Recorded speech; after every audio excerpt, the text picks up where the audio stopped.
När vi ska gödsla vete så kan vi bestämma vi kvävebehovet utifrån den skörden som vi beräknar att vi ska skörda.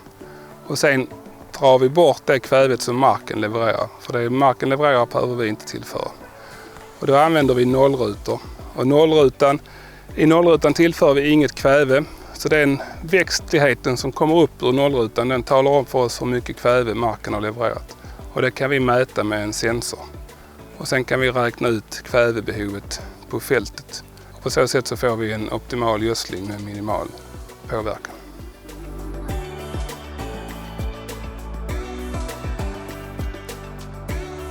Her har vi gjort en såkaldt nulryta, og det er en ryta, som ingen gödsel har fået. Og nu skal det blive cool her under sommeren og se, hvor den udvikler sig hjemført med den øvrige delen af marken, som har fået gødning. Der kommer sikkert at ske det, at det kommer at blive en tyndere grøter her, og den kommer at blive gul. Udefra, hvor pasbror grøterne har udviklet sig i nulrytan, så ved vi, hvor mycket kvæve, som har taget op i hovedgrøterne.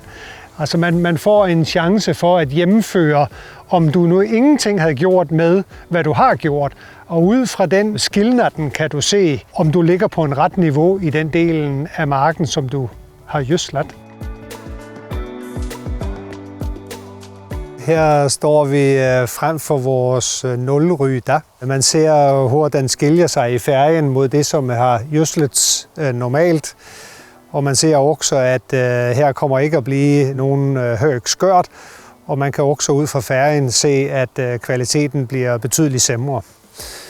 På andre siden her, i den anden firkanten inden om de her flakkerne her, der ser man en ryte, som har fået en halv gang mere gödsel end resterende feltet.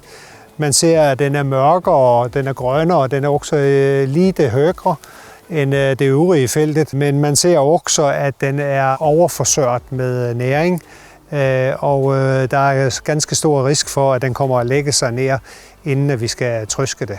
Vi gør det her for at præcist kunne bestemme, hvilken gødselgiver vi skal give for året.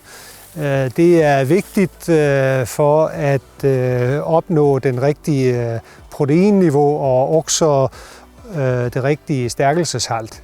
Så det er en vigtig ting at gøre for at opnå den kvalitet, som vi vil til absolut.